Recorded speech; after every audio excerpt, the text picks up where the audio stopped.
Great.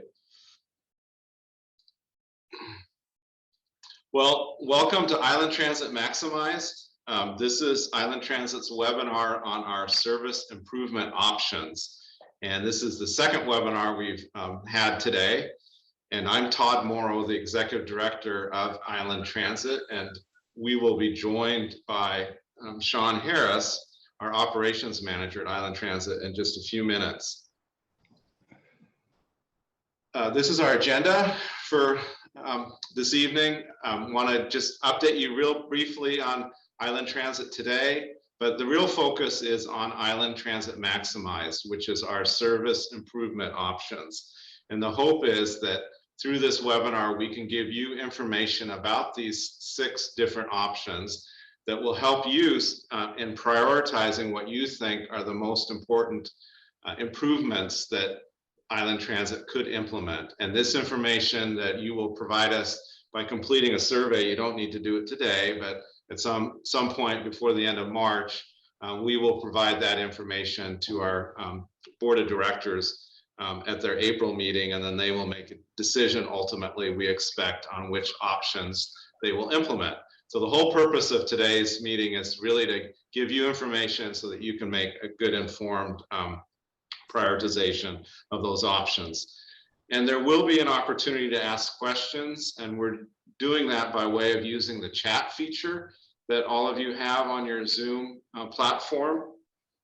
And so if you have an opportunity and you want to put in a comment or a question, please do that. And then after Sean has done describing all the service improvement options, then we will try to answer those questions for you. Another option is at any time, including the next several weeks, is to send us an email at info@islandtransit.org, and we will get your comments that way as well. And finally is the survey that I was talking to you about, and we really do want everyone, if they have the opportunity, to complete that survey on Island Transit Maximized Service Options, which is on our website at islandtransit.org, Island Transit Maximized. So if you just go to our islandtransit.org website, you'll find it there. So with that, it's important to remember what Island Transit's all about. And on this screen, you see 4 of our riders.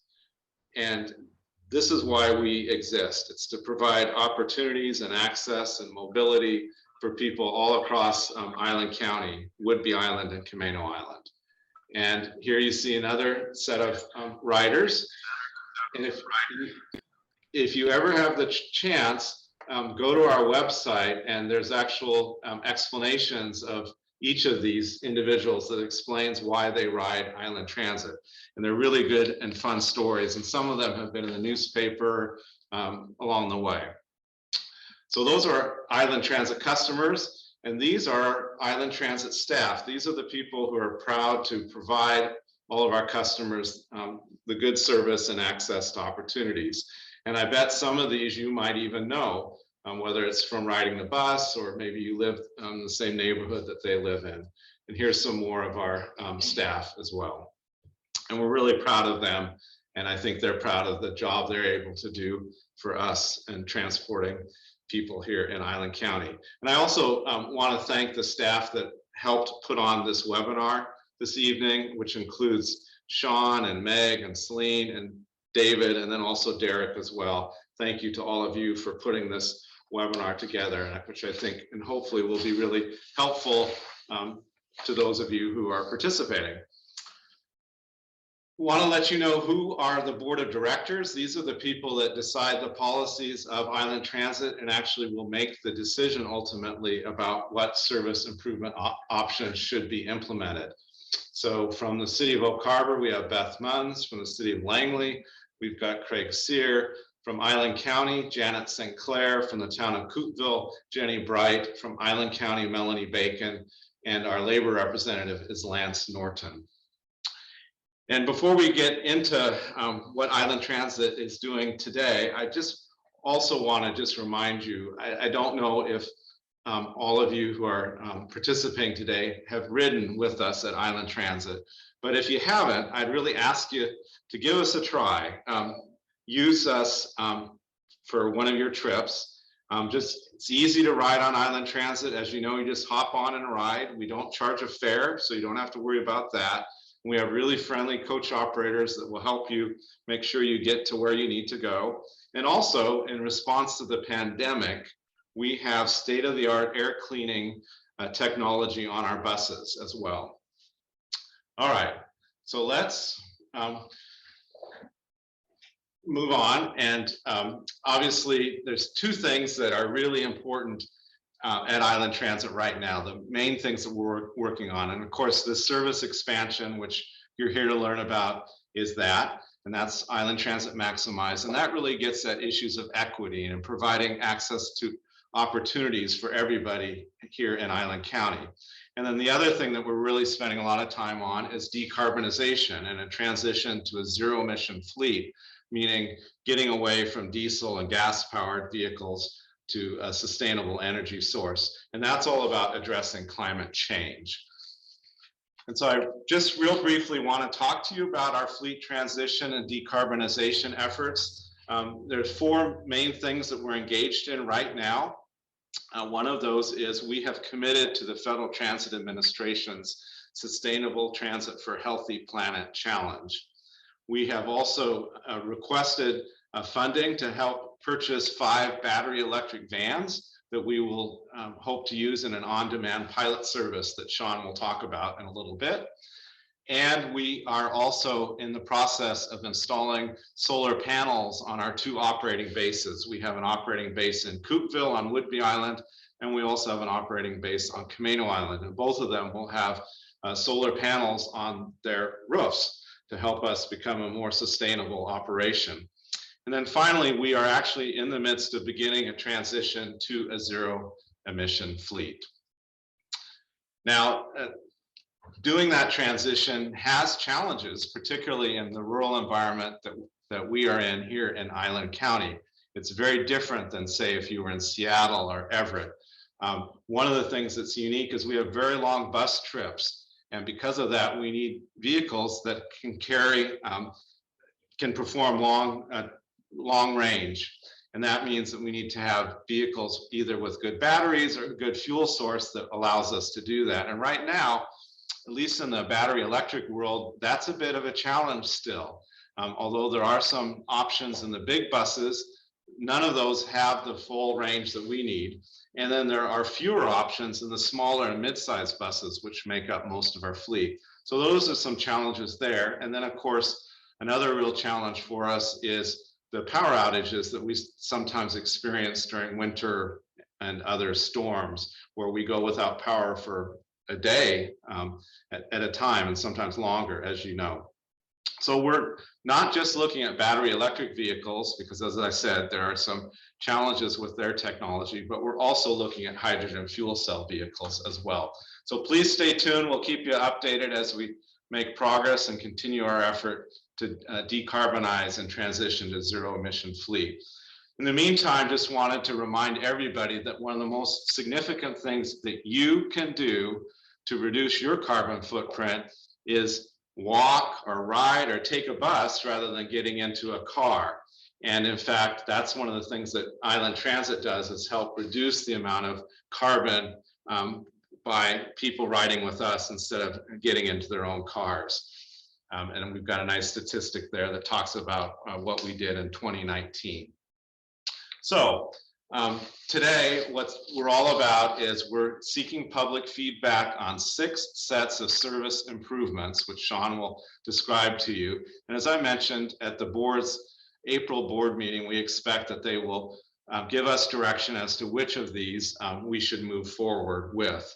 And so we are actually seeking your input on these. And so we're hopeful that after today's webinar, you'll have enough information so that you can complete that survey that I mentioned. These options are focused on expanding the length of our service day, meaning having service for more hours than we currently do, And then also having more service throughout the week, meaning Sunday. The options also include focusing on improving some of the important connections that we have here in Island County. And then the other thing that I really want to emphasize, and I can't say this enough, is this is all about improvements. We're not proposing to take away the service that anybody has. So let me say that again. This is about improving our service. It's not about removing service that currently exists. And that's why we call this Island Transit Maximized. We're taking what we've got and making it even better. To get us to this point, to outline those 6 different options that you're going to learn about in a minute, we used transportation planners. We used a firm called Fair and Peers, and for almost the last year, they've been working on this, and they've been doing that in conjunction with our own staff, led by Sean Harris, who's our operations manager. And Sean has been with Island Transit almost 17 years. So we're really lucky to have him. So just as a reminder, we're about to have an overview of those options. And if you have questions or comments along the way, please do type them into the chat feature, and then we'll try to answer them once Sean is done with his presentation. And then also a reminder, at some point, we would love to have you go complete that survey once you feel ready. And that survey is on our webpage. And if you want a hard copy of that, a lot of our public libraries across the islands have them, and there's other places as well. So Sean is going to take it away and discuss the service options that we have.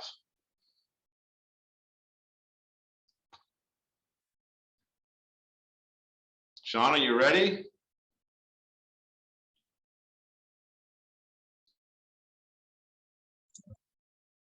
Okay. All right, you'll go back one slide. Trying. Okay. Just a second. There we go. There we go. All right, so thank you, Todd. So we're going to talk about 6 packages today. We're excited to talk about these options.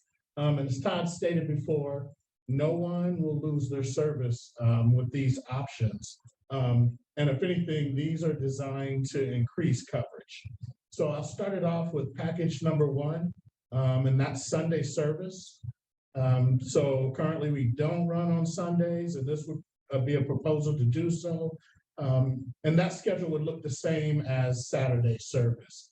Our Whidbey routes on Saturday have a 1 northbound, a southbound, a 14, which covers the city of Oak Harbor, a 411W that goes out to March's Point and meets up with Skagit Transit, and a 60, which covers our south end. And on Camano, we have a 1 west and a 2 east, which covers Camano Island, and then a 3 into Stanwood, and a 411C to Skagit Station, where they again meet up with Skagit Transit. And this package was designed to benefit essential workers and provide the community with the additional shopping opportunities. It would also benefit retail businesses, the tourists. It would reduce traffic. And this model assumes a 30% cost increase over our current operating costs for Saturday, and that would be due to additional staffing and maintenance that would be needed for that service. Total estimated change in ridership is about a 4% increase, with an estimated cost at about $666,000 per year. So we'll move on to package 2. And in this package, it has several options that I'll go through. And these are all related to Oak Harbor and the restructure of Oak Harbor. And then it has a Camano Optimization option as well. And so this first slide you're looking at is a Route 10. The next slide is going to be a Route 2. Keep that in mind, because those 2 routes complement each other as they cover the city of Oak Harbor. And so currently we're doing a Route 14, which was designed during COVID times to just for safety purposes. And so coming out of that, we're looking at some options of how we can restructure that and better serve our community. The coverage for the Route 10, East Central Oak Harbor, covers places such as the library, Midway, Crosby, the high school, SARS, Walmart, Grocery Outlet, and Pioneer Avenue. This would be a 30-minute frequency, and it would be 32 daily trips, 5 days a week. And it would replace, as I stated, the 14. The 14 currently has 27 daily trips. So the Route 10 and the 2 that I'll talk about next combined together for a total of 45 trips. So 45 trips as opposed to 27 trips that we're currently doing. This route would cut down on the length of time of being on the bus. It'll give you more options to get to where you're going quicker. Total change, estimated change in ridership would be about a 6% increase with an estimated cost at about $80,000 per year. And this is our Route 2 that would complement the Route 10. And that coverage would be the Northwest Oak Harbor. And that would cover places like Walmart, the high school, Altfield, and one of the gates to the base, SARS, and downtown Oak Harbor. The frequency on this route would be hourly with 13 daily trips, 5 days a week. And as I stated before, we replaced the 14 that offered 27. And again, the 10 and 2 combined would give you 45 daily trips. And again, this route will also cut down on the length of time that you would be on the bus. If you decided to go to somewhere on this side of town, you'd be able to get on that bus and go straight there as opposed to riding on the current 14, which you may have to ride around the whole route to get to where you're going. So the total estimated change in ridership for this route would be about a 6% increase, and the estimated cost would be at about $80,000 per year. So we're excited about this route. This is a west route. It would cover West Oak Harbor, and this would be a new route. And this route would be anticipating expanded development in West Oak Harbor. We have several housing apartment complexes and low-income housing going up, and we just want to be in a position to be able to offer service to that side of the town. And I'll just kind of go over that route just briefly. It would go up, leave Harbor Station and go up the highway to 24th Street and go up 24th Street and come out on Fort Nugent, make a right there. There's a new development right there. It would go down to Swantown and make a left, go up Swantown, out past Lowerland. It would hit the back neighborhood there, come out Airline Way down to Crosby. At Crosby, it'd make a right on Heller, and then it would have access to the high school for that side of town. And then it would make the left on Barrington, and would also provide service for a lot of the apartments and condos there on Barrington, which we currently don't service. It would go down by Walmart and Grocery Outlet, come up by the post office, City Hall, and the police department. The frequency on this would be hourly, and it would be 14 trips daily, 5 days a week. The anticipated expanded development, well, this is for anticipated expanded development, as I stated before, in Oak Harbor. And again, we're excited about this route. And this is a new service. And those of you who've been riding for a long time, it's comparable to our old Route 9. It just has a slightly different routing. Total change in ridership. Again, this is a new route, so we'll keep you updated on that. And then the estimated cost is at about $460,000 per year for that particular route. And then, so we have Route 3, and this route still in Package 2, coverage for East Oak Harbor, and it would cover places such as the library, Opportunity Council, Midway, North Whidbey Health. It'd go on Goldie Road, Altfield, and go to Sleeper Road, Crescent Harbor, and then back in on Regatta. The frequency on this is sporadic with 5 daily trips, 5 days per week. But the good thing on this route, or the new thing I would say, would be there's a potential for an on-demand service. And I know that's a new concept for a lot of people, but It's a concept or a model that people are using across the country, and we hear a lot of good things about it. It also, sometimes people may describe it as microtransit as well, and I'll get to that on my next slide. But the estimated change in ridership for this will still be reviewing as we complete which model that we would use for on-demand. Estimated cost is at about 105,000 per year, and this would lead to a reduction in resources and mileage on our vehicles. So on-demand or microtransit. So I have up to the right there is a map, and if you look at that map and you look at, say, the golden outlines of the roads, say if that was the Route 3, all the blue coverage would be the area that we would cut out from running a traditional fixed route. And so what that means is no one would lose service, but they would be able to call in and request that service. It would be same day. So that's a benefit as well.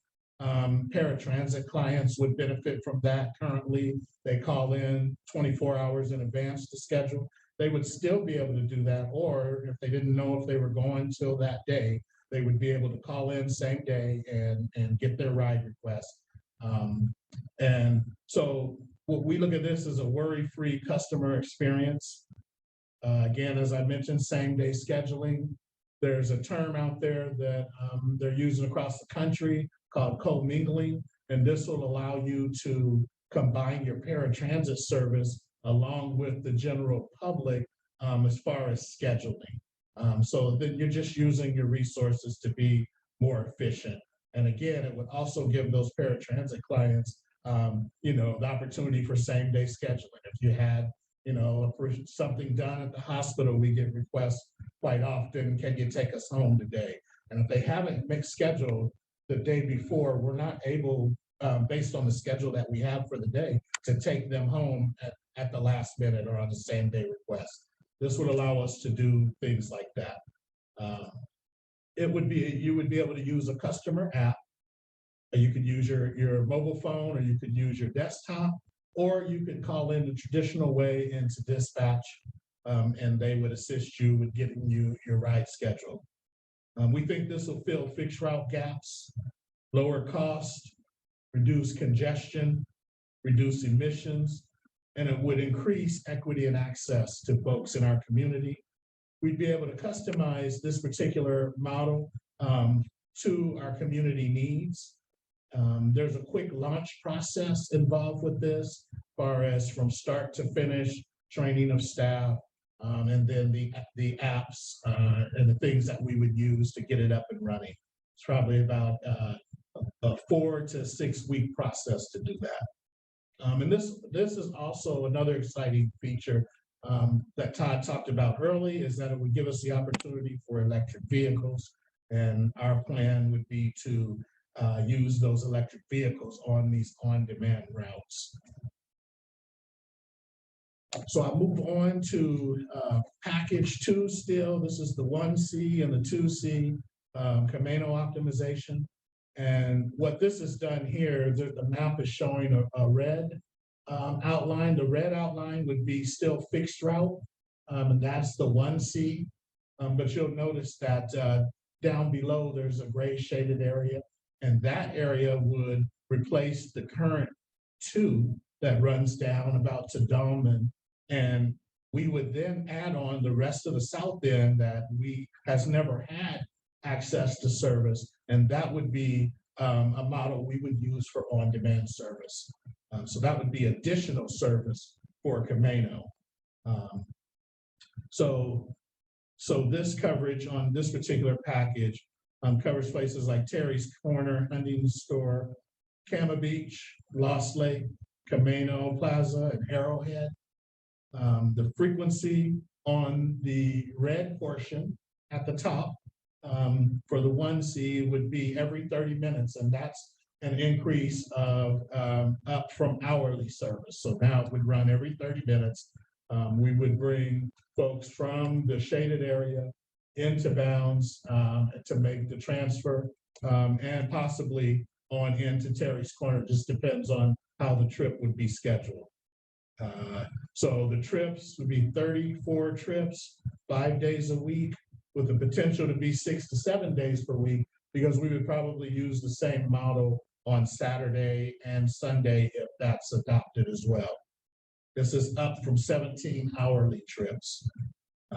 On-demand potential, as we stated, for East and South Camano. So a 17% increase is estimated for this model, and at an estimated cost of about $100,000 per year. So we move on to package 3, and then you can see on package 3, it also has Camano Optimization. And what that means is if you pick package 2, that also includes Camano Optimization, as well as if you pick package 3, that also includes Camano Optimization. So I won't go over that again. But what I'll talk about is the 60 northbound and southbound. And currently that's on our south end of Whidbey. And that covers places such as Clinton Ferry, Ken's Corner, Langley Road, downtown Langley, South Whidbey Elementary and the high school. And currently it goes to Bayview. And with the addition for this model or this proposal, we would extend it to Freeland. And for those of you who have ridden for a long time, or you would know that this would be comparable to our old Route 7. The frequency on this would be every hour and 10 minutes. That'd be 11 full trips, 2 on request, 3 commuter runs, for a total of 16 runs 5 days a week. So that's 4 additional trips added to the current service, along with extending it from Bayview to Freeland. We think this will bring you more direct routes and less transfers. The total increase on this is estimated at 18%, an estimated cost at $40,000 per year. So on to package 4. This deals with Coopville Ferry connections. This is our Route 6 that runs between Oak Harbor, Coopville, the Coopville Ferry, and out to Admiral's Cove over by Race Road. And so what this map is showing you is the proposed change in the route is that the route would come in from Oak Harbor up West Beach and Libby, and it would come into Coopville via the highway, and it would go through downtown Coopville and down to Coveland and back out onto Madrona, back out to the highway, and then it would return its trip into Oak Harbor. And what's missing on this trip is the ferry portion of it and Admiral's Cove. And so that's an area or a zone that we would propose for on-demand transit. And you would, still have the same benefits that we discussed in the on-demand slide for anyone that would be in that area, no loss of service. Another good part about this is it would give us the ability to have hourly frequency in between Oak Harbor and Coopville, as we have a lot of trips back and forth for things in the city of Coopville, and we have a lot of paratransit trips, and a lot of times if the paratransit can ride the fixed route, we will put them on there. This just gives us another advantage to do that, as well as on the return trip, it comes in on Fort Nugent, and it would be able to service another new housing area there coming in, hourly service. There'd be 14 daily trips, and that's increased from 7. That would run 5 days a week, and this would an 18% increase, estimated cost at $150,000 a year. So our package 5, again, we're excited about this as well. This is our later service, and this particular slide talks about Whidbey. And right now we currently end around 8 p.m. The new proposed service would end at 10 p.m. Additional service on the Route 1 would be added between Oak Harbor and Coopville and Clinton Ferry and Freeland. And then there would be additional service on Route 60 between Freeland, Langley, and the Clinton Ferry. 2 additional full trips north and southbound on the Route 1, which just gets people running up and down the island a little later. one additional round trip to March's Point on the 411W. Again, that trip meets up with SCAT. And that would, the only reason it'd be one instead of two, because SCAT doesn't run any more after that one. And so we wouldn't want to drop someone out at March's Point with no connection. Additional trips in the city of Oak Harbor would be on the Route 10 and the 2 in the west, as we talked about in the earlier package. And those would be to service those later ones come bringing down the island into Oak Harbor. Then we'd want to get them, to the neighborhoods and the areas they were going once they got there. We believe, again, this would benefit essential workers, local businesses, and provide additional shopping opportunities. We look at this as about a 3% increase in total ridership, and the estimated cost for Whidbey and Camano combined at $335,000 per year. And I will just mention from a planning standpoint, Sunday service and later service for us seem to go together because we would have to hire additional staffing to be able to take care of both of those. And so that would be kind of our recommendation with that. So still in package 5, Camano later service.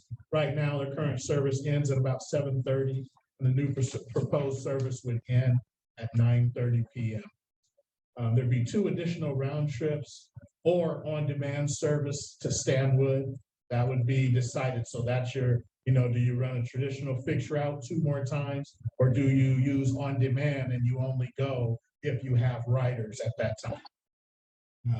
Additional express service to Camano Island would again benefit essential workers, shopping opportunities, and local businesses. And this would be at a 3% increase. And we discussed the $335,000 per year estimated cost for Camano and Whidbey combined. And our last package is the seasonal package. And this would be a package that we would run from about Memorial Day through Labor Day. And it would cover places such as the Coopville Ferry, Fort Casey State Park, downtown Coopville. It would go on Madrona, Fort Eby State Park, and also Fort Eby's Reserve. The frequency on this one would be from about 7:15 a.m. to somewhere around 7:30 p.m. We're still working out that schedules to be determined, but we figure that would be about 9 daily trips. And again, this would be new service, and it'd be at an estimated cost of about $137,000 per year.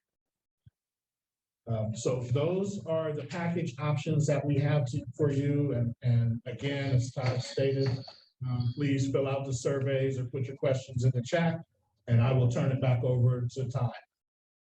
Hey, Sean, thank you so very much. And I want to welcome, there's been a lot of people that have joined us just in the last couple of minutes. We're really glad that you're able to be with us. It looks like some of you are having connection problems and have to keep getting reconnected. Sorry about that. But did want to remind people, as this slide indicates, if you have questions about any of the topics that Sean brought up, any of the options that Sean brought up, or comments about them, we would welcome you to type them in to the chat feature, which is part of the Zoom platform. If you see that chat, you can do that, and we'd ask you to do that. And then also, ultimately, we'd ask you to complete the survey, which is at islandtransit.org. And we have a survey there for you to complete. Those surveys are also around at different libraries throughout Island County as well.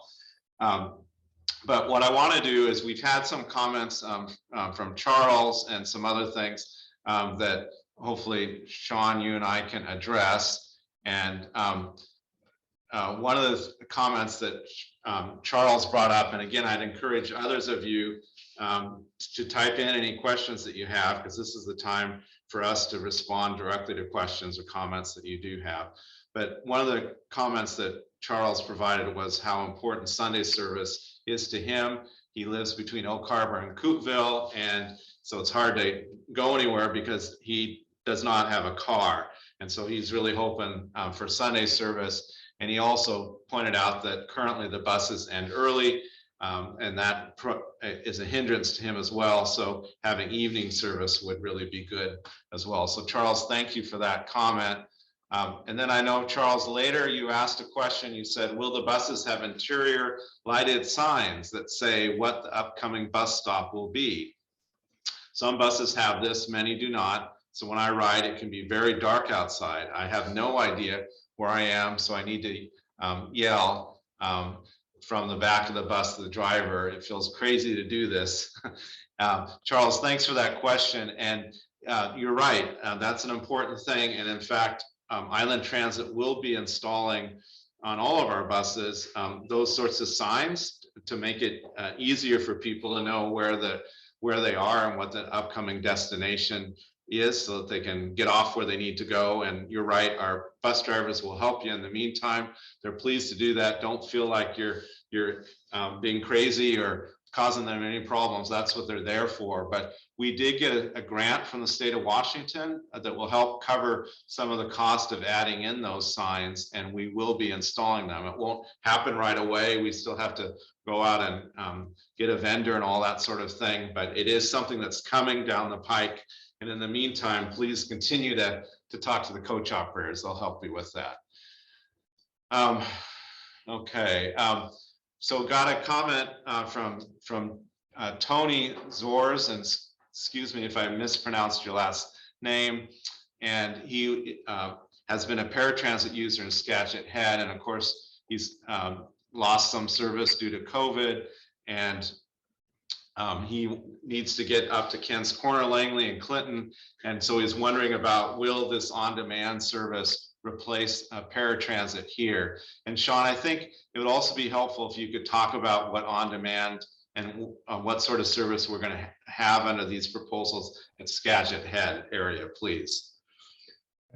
So that's a great question. And so it's not shown on the map, and I apologize here, but in that area, one of our proposals is to have on demand for Skagit Head. And again, we would use that co-mingling theory to be able to service any paratransit clients as well. And you would be able to call in, you would access the same day. That service, we would either bring you out to the fixed route or to Ken's Corner, or some point of interest such as that, where you could have access to the fixed route. And we've had a lot of comments from Skagit Head as well. And so we think that, again, this is better service than the traditional fixed route service. So I hope that answers your question. Great. So in other words, there would be service under this proposal. That is correct. Okay. Well, thanks, Sean. Again, looks like that's the last question we currently have, but if, and I see Desmond said hello to folks. Thank you, Desmond. Hello to you. And then Laura Aguilera asked, she said, I joined late. Are there any plans to age out and replace with e-buses? So Ms. Aguilera, thank you so much for that question. And yes, in fact, we are transitioning to zero emission vehicles. And yes, we have actually put in a request to get state funding for the on-demand buses that we'd use in that on-demand service that Sean's been providing. And those buses would be battery electric buses. So we've started down that pathway. We're installing solar panels at our operating bases. You missed that. I explained that earlier. And so we're doing a number of things to reduce our carbon footprint and to transition to zero emission vehicles. It won't happen overnight. There's some challenges that exist because of our rural operating environment, but we are on our way to doing that. So just wanted you to be aware of that, and thank you for that question. Let's see.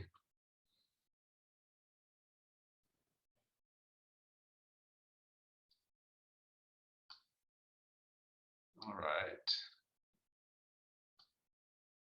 And yes, Laura Aguilera asked if there will be a replay available. We will have one of these webinars will be accessible on our website, and it will either be this one or the one that we did at noon today, so that you can see all of that. And I think if someone else wants to type into the chat and ask more questions, be pleased to try to respond. Charles asked, if these changes are approved, do you have an idea when they might be actually implemented? That's a great question, Charles. Thank you for that. We are going to try to do as much as we can, as fast as we can. The challenge is that in order, for instance, to do Sunday service and evening service, for instance, we're going to have to hire more coach operators, and that takes time to do that. And so I'm guessing that the Sunday service will probably be one of the later things that we're able to do, and it might take as many as 12 months before that can be implemented, but we will do the best that we can. Some of these other things we might be able to pull off sooner and implement sooner. That's our hope. For instance, Sean talked about on demand, and those are things that we might be able to get rolling as sooner as well. And then also maybe that seasonal service out towards EB's Landing and Fort EB and Fort Casey. So once the board gives us direction, we will go back to the drawing board and begin our implementation plan, and we'll keep you updated along the way about implementation. And let's see. Desmond, thank you for your positive comments. Are there other questions or comments that anyone has? And again, for those of you who just joined us, what we would love to have you do is, when you have the opportunity, go to our website or fill out wherever you can find one of our surveys and complete that for us. And that's the information that we will provide to our board of directors, who will ultimately decide which of these options to implement. And so we really welcome your input, and we wanted to have this meeting today in order to get that information from you so that they could have that feedback. And I also, it looks like we're about to wrap up. And if you have other questions or comments, you can always reach us by using info@islandtransit.org. It's another way to reach us as well. But I did want to remind everybody that our next steps are to have people complete these surveys, which we're getting in a lot, and we will tally those up by the end of March. And so the end of March is the deadline for completing those, so that we can have these compiled in time to give to our board of directors, who on April 1st will have their board meeting, and we hope will make a decision then as to what of these options they will implement. And we're really excited, because obviously one of the best things the transit agency can do is expand and provide more service and make it easier for people to get where they need to go, and also do it in a sustainable way, which is what Island Transit's committed to. So I really want to thank all of you for taking the time to join us this evening. And I hope this was helpful to you, but we really do value your feedback. We value you as our customers. That's what Island Transit's all about.